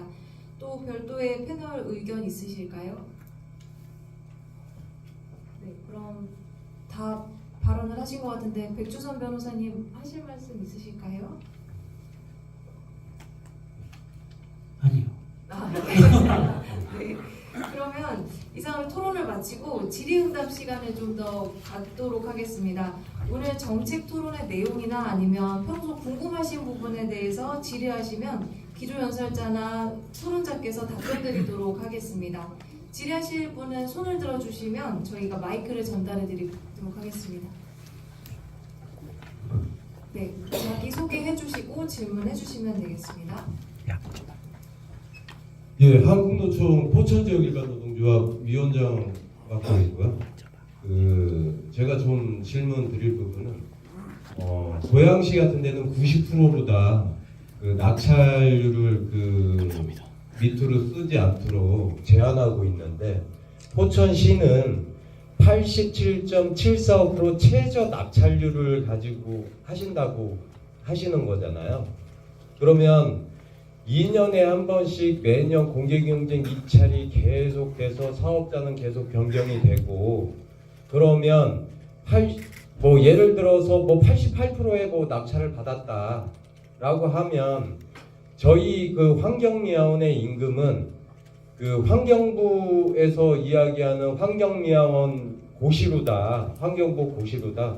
환경미화원은 건설노임 단가를 적용하도록 규정하고 있어요. 그래서 환경부에서 규정하고 있는 임금에 있어서 그러면 80%의 낙찰을 받으면 건설노임 단가의 80%만 근로자가 받아야지 되는 거냐. 이런 문제에 대해서는 시에서는 따로 고민하거나 그런 문제에 대해서는 근로자의 임금 저하되고 이런 부분에 대해서는 따로 고민하신 부분이 있는지 좀 궁금해서 여쭤봅니다. 그 부분을 고민 안 한 거는 아니고요.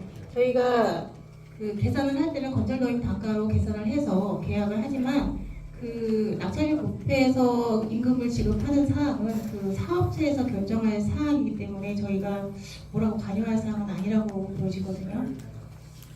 그러면 아무런 대책도 없고 근로자는 그러면은 저임금에 임금 지금의 100만 원 받던 임금 야 너네 80만 원 받고 일해 이거밖에 안 되는 거잖아요. 그럼 포천시는 어떤 역할을 근로자를 위해서 아무 역할도 안 하면서 그냥 고용만 보장해 줄 거다 막연하게 그냥 일해라 이렇게 지금 하시는 겁니까 지금? 그렇지는 않습니다. 저희가 다 고민한 부분이고 아니 고민한 부분이 아무것도 없다고 지금 이야기하시잖아요. 네, 조금만 마음을 가라앉히시고 차분하게 질문해 주시면 좋겠습니다. 네네. 과장님께서 이렇게 말씀을 해주셨는데 이 부분에 대해서 변호사님의 자문을 좀 구하고 싶습니다. 건설노임 단가의 사업자에게 이런 부분에 대해서 모든 걸 맡길 수 있는지 아니면 최소한의 포천시가 이런 부분들을 보장해 줄 수 있는 방안이 있는지 법적인 부분들에 대해서 혹시 자문해 주시면 또 하나 좋은 말씀을 좀 드릴게. 아니요. 네. 그거와 같이 연동해서 노동조합은 헌법에서 노동상권을 보장하고 있어요. 그럼 반드시 교섭권을 노동조합에서 사용자와 교섭을 통해서 임금을 결정하도록 규정하고 있음에도 불구하고 낙찰 단가라고 해가지고 그냥 그 금액만 그냥 딱 줘버리면 노동조합에서 어떻게 교섭하라고 하는 겁니까? 네, 일단은 이 부분에 대해서 변호사님 답변을 한번 들어볼까요, 위원장님? 예, 예. 네, 네. 백주선 변호사님 한번 답변을 해주시기 바랍니다. 네, 여기가 뜨거운데요. 자문은 사실은 유료인데 오늘 특별히 무료로 말씀을 조금 추가로 드리면 아까 다들 이제 이런 모델이 없는 게 아니어서 아마 찾으면 다 나오긴 할 건데요. 그리고 제가 이제 말씀드렸던 사업에도 이제 포함되는데 그래서 그 공개 입찰을 할 때 가이드라인을 설정하는 방법이 있다고 말씀드렸잖아요. 지금 제가 토론 진행에서 대행업체 평가 조례를 찾아보니까 거기는 그 청소 품질에 관한 평가만 있지 근로에 관한 노동 조건을 어떻게 유지할 것인가에 관한 내용은 평가에 구체적으로 있지는 않고 뭐 기타 필요한 사항을 규정할 수 있다 이렇게만 돼 있거든요. 아까 우리 김 이사장님도 그런 부분 아마 말씀을 하신 것 같은데 일단 그런 대행업체의 평가 기준에서 지금 명시적이지 않은 그 업체가 보장해야 될 근로의 수준, 고용의 수준이라든지 근로의 수준, 임금을 포함한 모든 것들인 거죠. 그렇기 때문에 그런 걸 할 수가 있다. 즉 입찰 공고를 할 때는 인건비를 건설노임 단가로 산출을 하더라도 그것에 반드시 연동돼서 그것 이하로만 임금을 지급해야 되는 것은 당연히 아니고요. 사용자가 가져갈 부분을 줄이면 그 이상도 지급할 수가 있는 거겠죠. 왜냐하면 용역 대금 안에는 실제 일하는 노동자들의 급여만 산정되어 있는 게 아니라 사용자의 급여라든지 이런 것도 포함되어 있고 기타 부수적인 항목들이 다 포함돼서 산출이 되는 거기 때문에 그것을 어떻게 그 사업자가 효율적으로 작동을 해서 근로자의 급여라든지 근로 조건을 최대한 보장하는 방식으로 이 용역을 할 것이냐에 따라서 달라지는 거지. 건설노임 단가에서 낙찰률 80%면은 근로자의 임금도 건설노임 단가의 80% 받아야 된다라는 것은 당연히 그렇게 되어 있는 것은 아니고 그리고 아까 말씀하신 것처럼 노동자의 노동 3권은 직고용 형태라면 당연히 지방정부 즉 시장이나 구청장을 상대로 그 노동 3권을 행사하게 되는 것이고 반면에 별도의 이제 그 대행 사업자가 있고 대행 사업자와 근로계약, 노동계약을 체결했을 때는 그 사업자와 노동자들이 단결권과 교섭권을 행사하고 그리고 단체 행동권을 행사해서 그 건설 노임 단가 이상의 급여도 협의에 따라서 내지는 협상이라든지 이런 노사 협의 과정을 통해서 요구할 수가 있는 거기 때문에 노동자의 노동 3권은 누구에게 행사할 수 있느냐라는 상대방이 달라지는 것이지 위탁계약이냐 혹은 직고용이냐에 따라서 그 노동 3권 있고 없고 이런 문제는 아니죠. 다만 아까 그 위원장님 말씀하신 것처럼 직고용 있을 때 노동자들의 권리 훨씬 더 보장 수준이 높다는 것을 부인할 수는 없을 것 같아요. 공무원이기도 하고 물론 이제 그 흔히 말하는 그 완전한 의미에서 고용이 다 보장되지 않을 수도 있는데 그래도 공무원이라는 신분이라든가 그리고 거기서 오는 근로 조건의 수준이 일반 민간 사업자로서 일반 사업자에게 요구하거나 기대할 수 있는 수준보다는 높기 때문에 그 한계는 이 민간 위탁 방식을 선택하는 한 어떻게 보면 필연적으로 내포하게 되는 문제 같다라는 것이고요. 그렇기 때문에 그것을 어떻게 최소화할 것인가를 계속 고민을 해서 그게 적어도 지방정부와 사업자가 위탁계약을 체결할 때 그 내용은 담겨야 된다. 그렇게 접근하는 게 저는 필요하고 의미가 있다 이렇게 생각합니다. 네, 이 부분에 대해서 또 김종진 이사장님이 부연 설명을 해주실 부분이 있다고 하셔서 발언 기회를 드리겠습니다. 짧게 많은 분들이 아시지만요. 굳이 언급하지 않아도 임금 설계할 때 기업과 사업체가 위반하면 안 되는 임금이 있잖아요. 최저임금. 그 나머지는 공시를 할 때, 예를 들어서 이제 계약업체 공시를 할 때 조건을 달죠.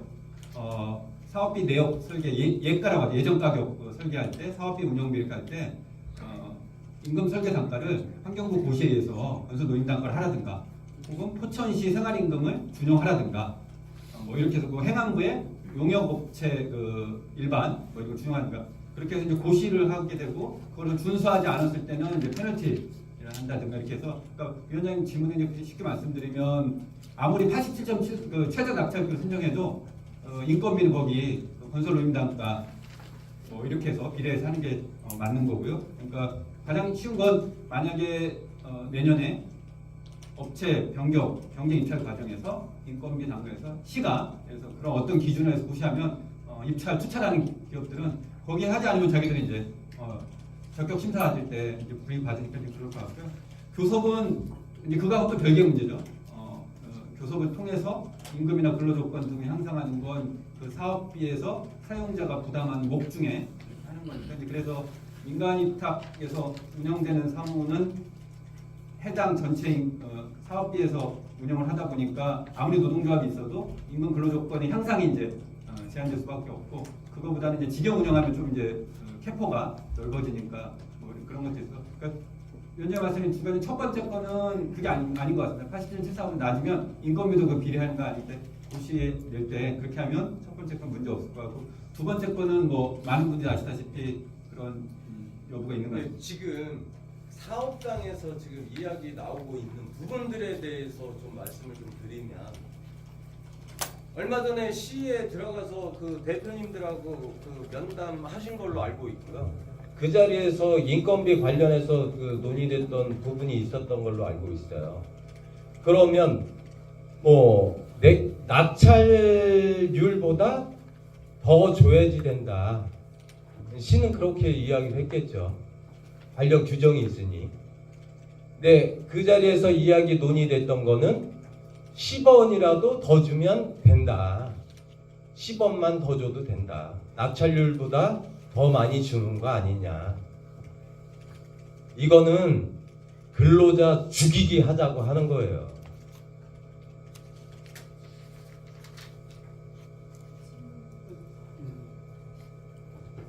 그래서 그런 부분에 있어서 노동조합도 마찬가지지만 여기 계신 대부분의 근로자 뭐 10년 뭐 혹은 뭐 30년 이렇게 근로하신 분들이 많으신데요.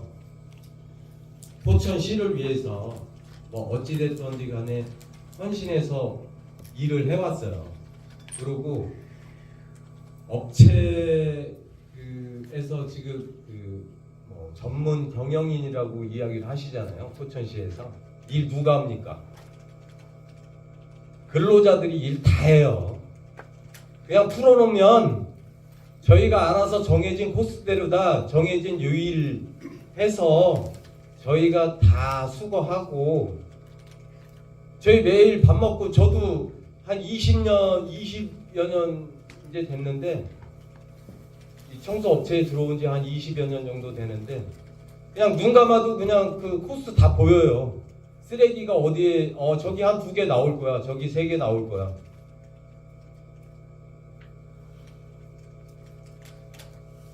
그래서 좀 그 청소 행정에 있어서 좀 전에 이야기하셨듯이 그 공개 경쟁 입찰할 때 근로자들이 최소 피해를 보지 않도록 임금이라든지 고용 조건이라든지 이런 부분에 대해서 조건으로 다 다른 지자체에선 그런 경우들이 있더라고요. 뭐 건설노임 단가로 해야지 된다. 뭐 임금은 건설노임 단가로 해야 된다. 이런 조건 이런 부분들을 조건으로 달아놓고 그 사용자들이 이행할 수 있도록 어떤 강제 조치를 하지 않으면 사용자들은 어떤 경제 논리에 의해서 그냥 내가 80원 받았으니 나는 이거밖에 못 줘. 이거 이상은 절대 안 줄 거야. 이게 지금의 현실이 앞으로 보이는 현실이고, 그래서 그런 부분에 있어서 시가 좀 적극적으로 좀 고민을 해서 좀 했으면 싶어서 좀 두서없이 좀 말씀 좀 드렸습니다. 네, 위원장님 말씀 감사합니다. 앞서 변호사님과 이사장님께서 말씀하신 대로 용역업체의 인건비를 관련해서 정확하게 좀 고시를 통해서 사전에 계약하기 전에 이 부분을 좀 짚고 넘어가야 된다는 말씀을 하셨는데요. 이 부분이 어디까지 가능한 부분이고 또 계약에 앞서서 보장할 수 있는 근로 조건에 대한 부분들이 어디까지인지를 또 우리 그 집행부에서 정확한 법률 자문을 통해서 계약이 어디까지가 우리가 미리 선정할 수 있는지에 대해서 아마 알아봐야 될 것 같습니다. 그리고 이제 사후에 포천시장님과 간담회를 통해서 더 많은 의견 주시면 그 계약에 관련돼서 근로조건에 대한 부분들 더 반영할 수 있게끔 일원화해서 이야기를 해주시면 과장님이 잘 이 부분을 더 짚고 처리를 해주실 거라고 생각이 듭니다. 또 질문하실 분, 네.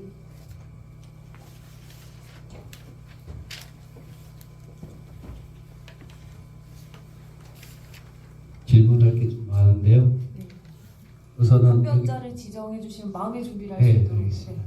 우선 이 자리까지 오기까지가 20년 걸렸어요. 네. 20년. 네. 부단히 노력했지만 그래도 정책 토론에 이렇게 애써주시고 힘써주신 우리 손사위원님 감사드리고요. 또 한국노조 위원장님께 감사드리고 우리 조직국장님 감사드리고 오늘 패널 분들께 진심으로 감사 말씀 먼저 드리도록 하겠습니다. 시청에서 직역으로 6년 근무했고요. 지금 민간위탁돼서 해상크레인에서 운전원으로 18년째 근무하고 있습니다. 우선 아까 그 과장님께서 얘기하셨는데 천천히 좀 말씀드릴게요. 유찰 시 직영화 가능하다. 농담 한번 할게요. 사장님들 입찰 못하게 막으면 되죠. 직영화 가능한 거죠. 농담이고요. 우선은 그 가장 중요한 부분 좀 말씀드릴게요. 그 100명이라는 인원이 한꺼번에 시청으로 들어가기는 어렵다고 판단이 듭니다. 송행 인건비에 걸린다고 하면 저는 그래서 다만 한 대라도 아니면 한 지역이라도 직영화해서 거기서 나오는 데이터를 갖고 진짜 아까 우리 누가 말씀해 주셨죠? 김종진 이사장님께서 말씀해 주셨어요. 치열한 논쟁이 필요하다고 말씀해 주셨어요. 직영화 어느 게 좋은 건지. 근데 여기까지 오기 20년 걸렸어요. 저는요. 진짜 힘들게 왔다. 그래서 저는 거두절미하고 진짜 가장 좋은 기회라고 판단이 됩니다. 지금 업체 대표들 고발하는 걸로 알고 있어요. 아까 김인수 국장님께서 말씀하셨듯이 고발해서 사법기관에서 판단이 나오면 과감하게 그 지역, 그 업체를 도태시키고 직영화로 가야 되는 거 아니냐. 그래서 거기서 나오는 데이터를 갖고 진짜 민간위탁이 좋은지 직영이 좋은지 이렇게 가야 된다. 지금 민간위탁에 대한 부분이 아니라 직영화에 대한 효율성을 좀 따지고 있는데 좀 잘못 흘러가는 것 같아서 좀 말씀을 드리고요. 그리고 윤정환 과장님, 한국노조 위원장님께서 이렇게 열불 내는 게 그래서 강성노조가 필요한 거예요. 임금이나 근로조건이 맞으면 노조가 뭐가 필요했어요? 제가 20년 전에 노조하면서 만들어진 게 민간이 딱 넘어가면서 가장 큰 게 뭐냐면 임금부터 깎더라고요. 시에서. 그래서 노조 만들고 지금까지 노동조합 활동하고 있습니다. 그렇게 강성노조를 만들지 않기 위해서는 시청에서 노력을 해야 된다는 거예요. 그러니까 지금 위원장님께 강성노조 발언을 좀 하고 있는데 지금 강성노조 근로자 임금 근로조건 맞으면 일 열심히 합니다. 그리고 하나만 더 말씀드리고 마치도록 하겠습니다. 아까 손동수 의원님께서 말씀해 주셨는데요. 이제 또 관리자도 필요하고 부지도 필요하고 말씀해 주셨는데 시직영 6년 동안 근무했는데요. 은변동에는 환경 담당들 계시고 있어요. 그 문제는 없다라고 보고 또 부지도 시청에서 노력하면은 그 부분도 또 문제 없다라고 좀 판단이 듭니다. 마지막으로 아까 백주선 변호사님께서 말씀 잘 해주셨는데요. 그나마 힘들다라고 하면 시청과 업체 계약 시 아까 근로계약에 고용승계 의무 규정을 넣어야 된다고 말씀해 주셨고 지금 가장 큰 근로자들 입장에서 볼 때는 임금이거든요. 임금 또한 저하되지 않게끔 건설노조 100%를 주게끔 하는 그런 그 업체 계약 시 하는 게 좋지 않을까라는 판단이 들고요. 마지막으로 한 말씀만 더 드리도록 하겠습니다. 다시 한번 이 정책 토론회 만들어진 손재현님께 다시 한번 감사드리면서 직영하는 효율성 그다음에 시민 서비스 마지막으로 한 말씀만 더 드리도록 하겠습니다. 민간위탁 제가 소속이지만 어떻게 보면 능동적이 될 수밖에 없어요.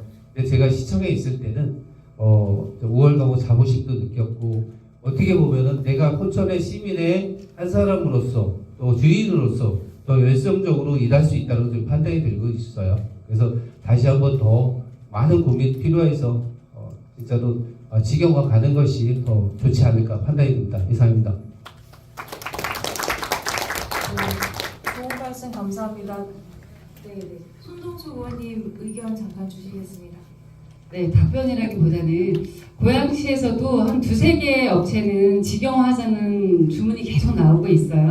그러니까 지금 가장 이상적인 선정 방식이 운영 방식이 아닌가라고 생각을 하는데 저희 고양시도 마찬가지고 포천시도 마찬가지고 시의 의지겠죠. 그죠? 시의 의지가 있다면 아까 제가 열거했던 여러 가지 문제점들도 지금 말씀하신 것처럼 큰 문제가 되지 않을 텐데 뭐 비용의 문제라든지 시에서 내거는 여러 가지 조건들이 직영화를 막고 있다는 것에는 공감을 하고요. 아까 말씀하신 그 부분에 대해서는 오해를 하지 않으셨으면 좋겠고 제가 마이크를 잡은 김에 한 가지만 더 말씀을 드릴게요. 아까 우리 과장님께서 이제 말씀해 주시는데 제가 약간 아직도 의문이 안 풀려서 저는 부러워서 그러는 거예요. 포천시에서 이제 신규 업체가 지금 허가가 난다고 하잖아요. 근데 기본적인 것들이 갖추어져 있지 않으면 허가가 나지 않지 않습니까? 그 기본적인 것들이라는 게 비용이에요. 차량, 차고지 같은 거 준비하려면은 최소 20억, 30억 들잖아요. 그런데도 불구하고 그것을 감수하고도 업체들이 준비를 하고 들어올 수 있느냐는 거죠. 고양시는 그게 불가하기 때문에 제가 계속 그 답을 좀 얻고 싶은 건데 나중에라도 만약에 포천시에서 그것에 대해 답변을 주실 수 있으면 의원님께서라도 좀 챙겨서 저한테 좀 답을 주셨으면 좋겠어요. 그래야 저희도 배울 건 배워가서 할 수 있을 것 같아요. 저희한테 가장 시급한 거는 아까도 말씀드렸듯이 업체 수를 늘리는 거와 구역을 조금 더 늘리는 거. 그래서 시민들에게 청소행정 서비스가 더 질적으로 높아지는 걸 바라고 있다 보니까 신규 업체 문제가 가장 지금 저희는 중요한 문제거든요. 네, 의견 주셔서 감사합니다. 저도 하나만 추가로 이제 갑자기 생각이 아까 말씀을 이제 빠뜨려서 그 입찰 가격 얘기를 계속 하셔서 그러니까 선정 기준에서요. 선정 기준이 여러 가지가 있지 않겠습니까? 입찰가, 그 다음에 근로환경, 그리고 청소 영역의 이제 그 수행 수준, 능력 이런 것들이 있을 텐데 낙찰가를 아예 그 평가를 안 하거나 배점 완전 낮추는 것도 생각해 볼 수가 있는 거죠. 그러니까 시에서 생각했을 때 1년에 이 청소 용역, 즉 생활 폐기물을 처리하는 데 쓰는 일정한 예산을 산정해 그 돈은 쓴다.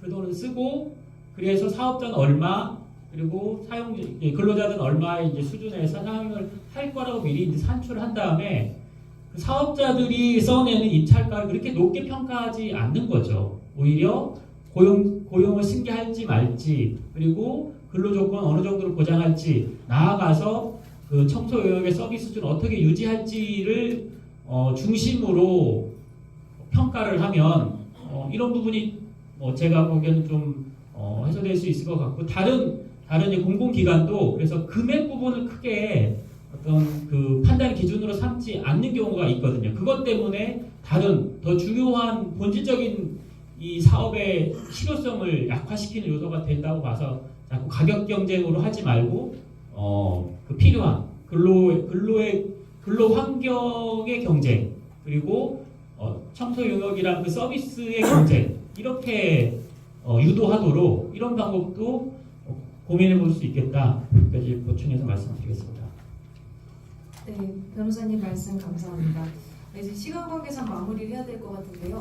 그럼에도 불구하고 질문을 받겠습니다. 네, 최철규 대표님 먼저 손 드시고 그 다음 하시겠습니다. 답변자를 먼저 지정해 주시면 마음의 준비를 할 수 있습니다. 모든 패널분들께 공이 한 개씩의 질문을 하고 싶지만 대표로 백주선 변호사님께 질문을 좀 드리도록 하겠습니다. 발제해 주셨던 것 중에서 굉장히 귀가 번쩍이는 말씀해 주셨던 게 이러한 모든 문제들에 대한 그 지방행정의 책임을 묻는 배임이라고 하는 것들을 검토할 수 있겠다라고 말씀해 주셨는데 아직 그러한 사례는 없는 거죠? 이 부분에 대해서 좀 더 보강해서 말씀해 주시면 지금 여기 계신 이 객석에 계신 청소 근로자 여러분들이 좀 애매하긴 하지만 지금 현재 사건이 진행되고 있고 그 처벌에 대해서 굉장히 불만이랄지 믿업지 못한 이 시행정에 대해서 갖고 계신 그 생각들이 좀 해소될 수 있는 어떤 방법, 현실적인 대안일 수 있겠다라는 생각이 들어서 질문드렸거든요. 변호사님께서 이 부분 배임, 지방행정의 책임이라는 부분에 대해서 조금 더 구체적으로 좀 말씀해 주시면 좋겠습니다. 이상입니다.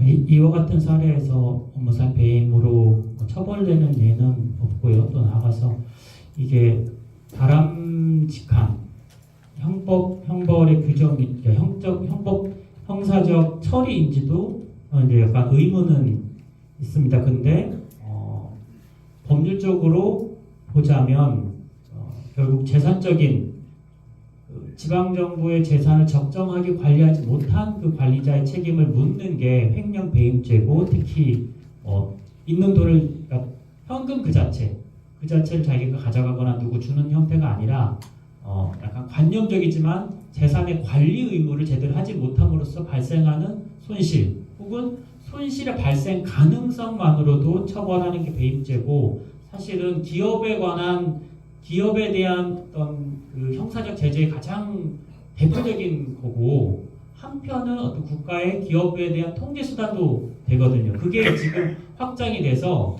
정부나 혹은 지방자치단체를 통제하는 형사적 수단으로도 강구가 되고 있기 때문에 그런 부분 말씀을 드린 거고요. 보편적으로는 이제 사업자의 사기 행위가 되겠죠. 사기 행위는 당연히 성립할 것이고 처벌이 분명히 있을 것입니다. 덧붙여서 그러면 이것을 방조하는 행위는 사기죄 공범의 법리도 검토해 볼 수가 있을 것 같아요. 그래서 그리고 아까 말했던 입찰 방해, 당합을 했을 때 입찰의 공정성을 방해하는 행위가 입찰 방해이기 때문에 형사적으로 검토해보는 이 세 가지가 될 것이라고 보는 거고 다만 저는 의회의 지방정부 견제, 이 시스템이 훨씬 더 민주적이고 좋은 방식이다. 그리고 예결산 과정에서 그 부정한 예산 사용에 대해서 변상, 징계 요구, 시정 요구를 할 수 있고 기록에 남고 즉시 지체 없이 조치를 한 후에 지방의회에 보고하도록 되어 있기 때문에 이런 민주적인 시스템을 계속 가동시키는 방식으로 이런 이 문제들을 해결하는 게 저는 더 바람직하다 이렇게 말씀드리고 싶습니다. 네, 답변 감사합니다. 네네 간단하게 질문해 주시면 감사하겠습니다. 영북환경을 통사 운전하고 있는 박경배라는데요. 일정화 과장님께 혹시 그 내년에 입찰이 다른 회사가 맡게 되면은 그 차량에 대해서 교체 주기가 지금 6년 이전에 5년이었는데 지금 1년이 늘어나서 6년이 되면은 교체를 해주고 있거든요. 그거를 계속 유지해 가시는지. 저희도 그거가 좀 고민이긴 한데 이제 업체가 계속 지금처럼 이제 한 업체가 계속이 된다면 상관은 없는데 그렇지 않을 경우가 문제인 거잖아요 지금. 제가 이제 그 1999년도에 과장님 말씀하셨을 때 그 전사부터 근무를 했었고 제가 그 사장님이 새로운 사장이 바뀌면서 그때부터 이제 근무를 또 쭉 이어져 왔는데 제가 경험을 얘기해 보자면은 그 사장이 광명에서 업체를 또 운영하고 있고 다른 또 회사를 운영하고 있어요. 그 사람이 그러면서 저희 차량을 그쪽 회사로 가져가고 그쪽 회사에서 운영하던 아주 못 쓰게 된 차를 가져오는 방식으로 차를 바꾸는 거예요. 그러니까 여기서 쓸만한 차는 자기네 차로 가져오고 딴 데 업장을 가져가고 못 쓰는 차는 여기서 배선 타고 불나고 차 그냥 별의별 일이 많았거든요.